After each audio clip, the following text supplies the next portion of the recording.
Welcome back to Bulldog FC for another video exploring the new players which have landed on the platform this week. We're going to be digging into their data and helping you assess who may or may not be of value to add to your portfolio. If you enjoy these videos, there's only one small ask, and that's to make sure that you subscribe to the channel, as it helps us know that the videos are worth doing, and we will continue to do so going forward. Ultimately, we want to help you and others with their portfolio investments, as when you start off, it can be a little bit tricky to work your way around things. So if you're a first-time visitor to the channel and want to explore what StocksFC is in more detail, be sure to visit the links in the video below, and we strongly recommend you read the white paper on StocksFC website. Enough of the waffle, let's get into it and see who is available to purchase this week on the platform. So the first player to hit the platform this week is a guy with a quite cool name. Cuenca is, I presume, how you say it in Spanish. Unfortunately, I think his name is about as exciting as the stats get for him. So let's take a dive into the data and see who he is and understand a bit more about him. So he's a 25-year-old defender who currently plays for Fulham. He hasn't been capped by the national side yet, and StocksFC has set his initial purchase order price at 19p. In terms of the actual stats regarding the gameplay that we've got in front of us, he's not scored any goals, and he's only been on the winning team twice this season. He hasn't achieved any assists, and in terms of shots, he's only averaged 0.2 per 90, which isn't terrible being a defender, but he's actually only completed 0 key passes per match. So overall, there's nothing that really excites me about the data for Cuenca, and I'm really finding it quite hard to try and put some value in terms of investing on him. So for me, it's not one that I'm going to invest in, and overall, I'm going to give him a Bulldog rating of only 1 out of 5. And on to player number 2. I know you're all very excited after the first one, so let's add a bit more spice into the mix and get you even more excited for this one. Matt Turner, 30-year-old goalkeeper who currently plays for Crystal Palace, or does he?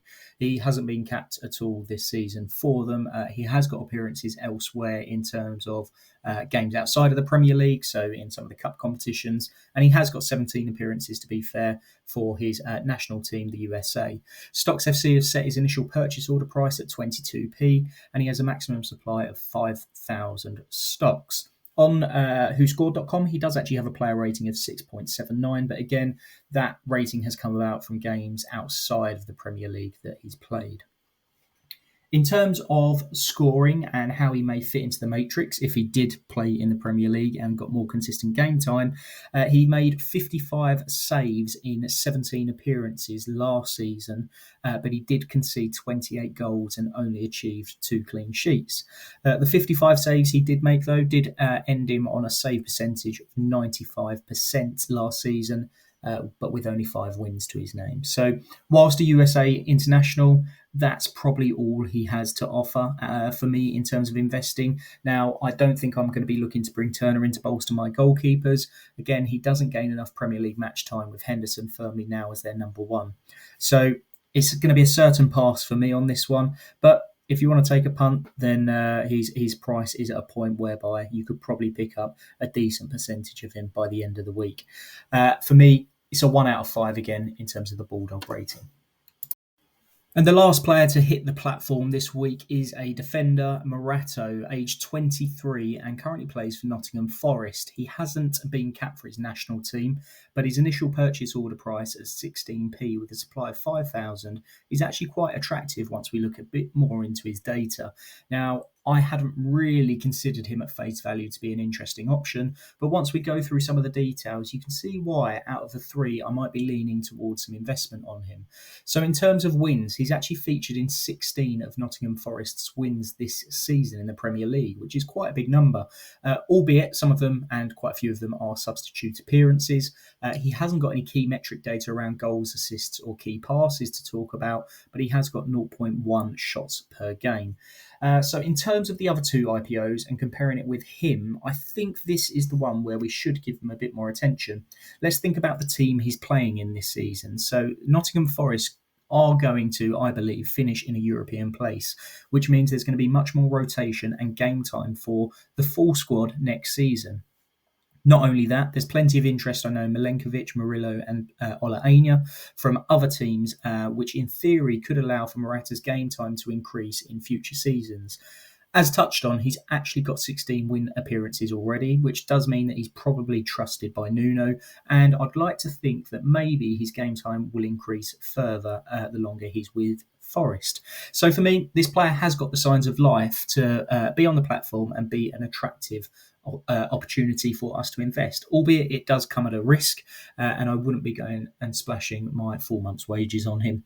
For me, I'm going to give him a player rating of 2 out of 5, which is still quite low, but it is the one that I'm most attracted to this week.